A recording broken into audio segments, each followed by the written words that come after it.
आपने जो फेज़ 2 का इलेक्शन है आज़ाद जम्मू कश्मीर की माजरीन की सीटों का और जो मुजफ्फराबाद डिवीजन में हुआ है उस पर भी धांधली का इल्ज़ाम लगाया और आपने ये भी कहा है कि उसमें ताकत भी आजमाई गई है। आपका एक कारकुन शहीद हुआ है, सलाउद्दीन जुनेजो पर हमला हुआ, जो कायम मकाम सदर है उन पर भी हमला हुआ।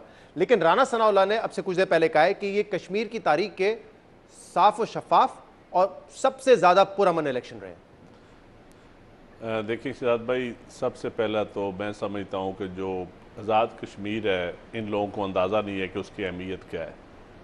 इलेक्शन ठीक है, हो जाते हैं, गुजर जाते हैं, एक पार्टी जीतती है, एक हारती है, और पैसे भी फेडरल गवर्नमेंट जिसकी हो हमेशा कश्मीर में उसकी हुकूमत बनती है। ये एक पुराना, लेकिन अब इनको इस बात से अंदाज़ा हो जाना चाहिए कि पाकिस्तान तब्दील हो चुका है और कश्मीर की आवाम भी तब्दील हो चुकी है। ये बड़ी पुख्ता बात है। जो महाजरीन की सीटें थी, पहली तो मैं समझता हूँ कि असूली तौर पर जिस तरह ये पंजाब हुकूमत या जिस तरह वो उसके इलेक्शन होते हैं, मैं समझता हूँ वो जो बिलावल साहब ने का मौक़िफ़ है ना, प्रोपोर्शनल ग्राउंड के ऊपर मुतनासिब नुमाइंदगी की बुनियाद पे महाजरीन को नुमाइंदगी दे दें, और ये इलेक्शन जो पंजाब सिंध KPK में और होते हैं, यहाँ सूबाई हुकूमतें असरअंदाज होती हैं। धांधली की पहली वजह तो ये सूबाई हुकूमतें हैं।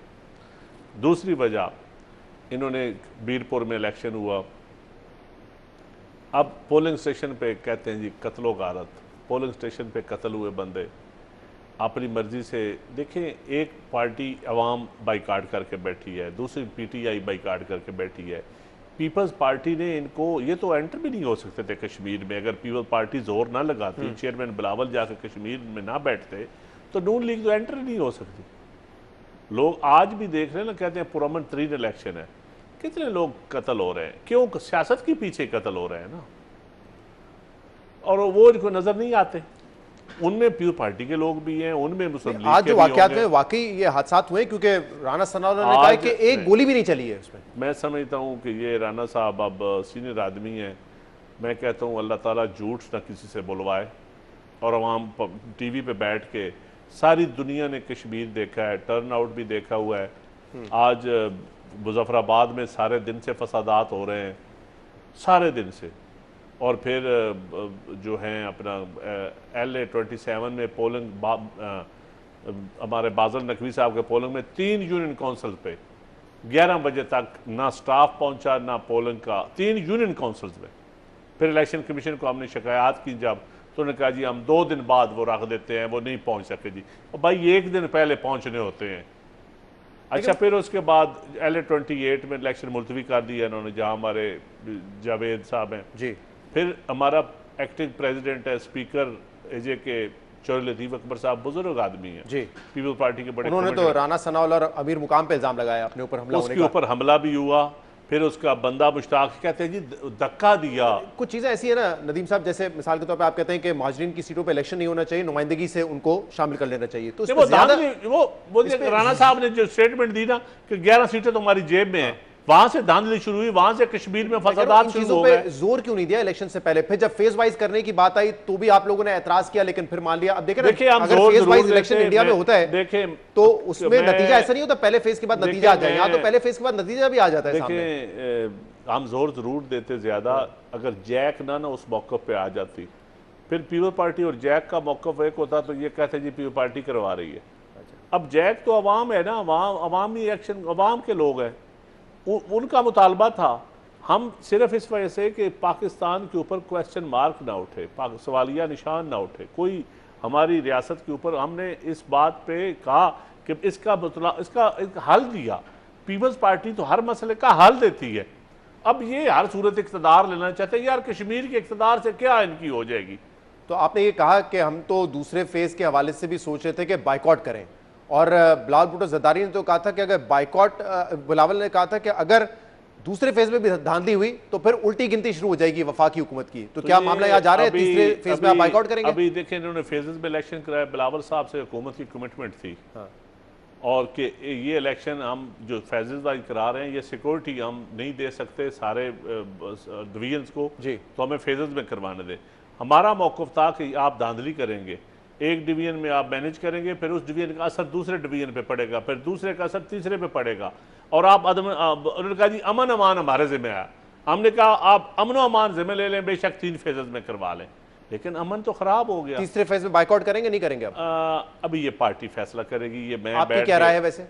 नहीं, मेरे ख्याल में तो देखें जी, बड़ी पोजीशन को लेनी चाहिए। अब मेरी ज़ाती राय तो ये है कि एक तरफ हम इन पे तनकीद भी करें, हम इन पे सारा, फिर हम इनके साथ भी बैठे रहें, ये मुनासिब नहीं होता।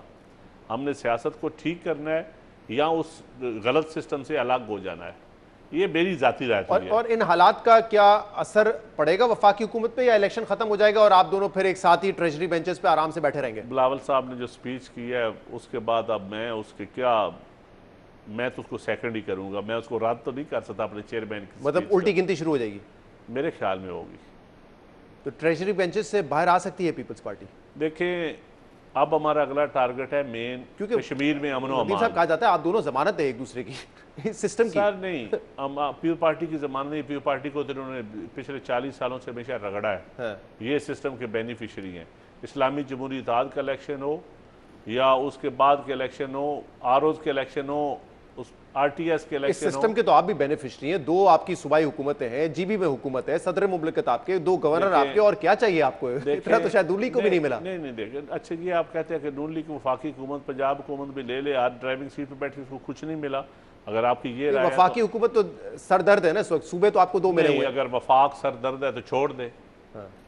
ये कौन कह रहा है कि वफाक सरदर्द है और सूबे उसका हक खा रहे हैं? ये सूबों के पास ज्यादा है, वफाक के पास नहीं। वफाक है, वफाक इज अ पाकिस्तान, सूबे तो उसकी इकाइयां हैं। तो नदीम साहब, एक तो बहस हमने इस इलेक्शन के दौरान देखी, अब आने वाले वक्त में पता चल जाएगा कि सिर्फ इलेक्शन की वजह से सारी बहस थी या वाकई कोई आप लोगों के दरमियान डिफरेंस ऑफ ओपिनियन है। लेकिन अब जो ये सूबों का मामला है, इसमें पीपल्स पार्टी तो खुल के कह चुकी है कि तकसीम तो नहीं होगी, और खासतौर पर सिंध में ना इंतजामी यूनिट बन सकते हैं ना कोई सूबा बन सकता है।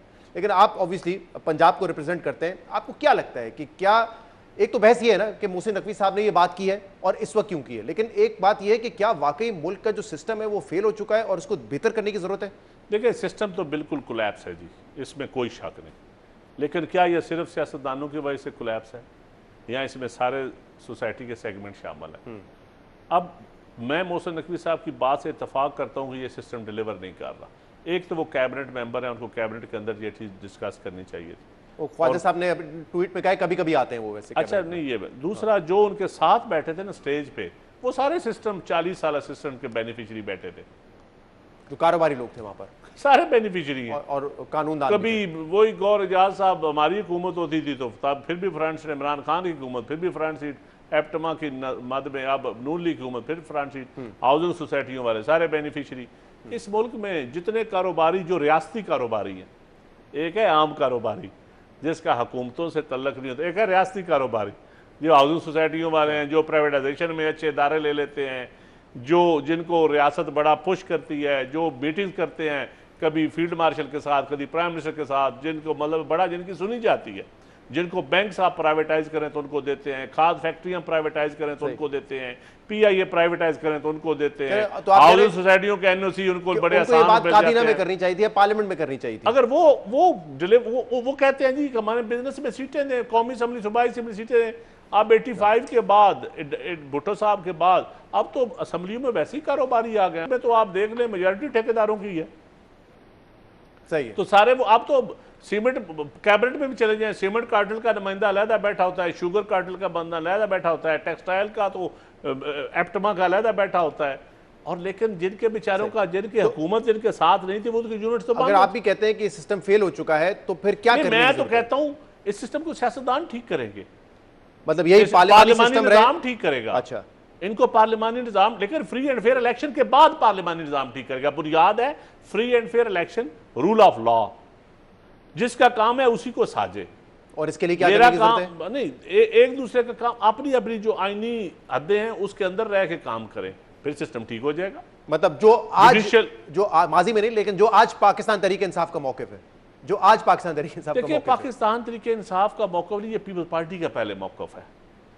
पीपल्स पार्टी ने भुट्टो साहब आज आपका ये मौकिफ नहीं हो सकता अगर आप इस सिस्टम का हिस्सा है। अगर आप इस सिस्टम का हिस्सा है तो आप ये नहीं कह सकते कि आज भी हमारा ये मौकिफ है। हम जब इक्तदार में आए, अब हमारा इक्तदार देखें ना, जब हम पावर में आए, हमने 18वीं तरमीम की, वो हमारा मौकिफ है। हमने कॉन्स्टिट्यूशन से ज़ियाउल हक की बाकियात को ख़त्म करने की कोशिश की, ये हमारा मौकिफ है।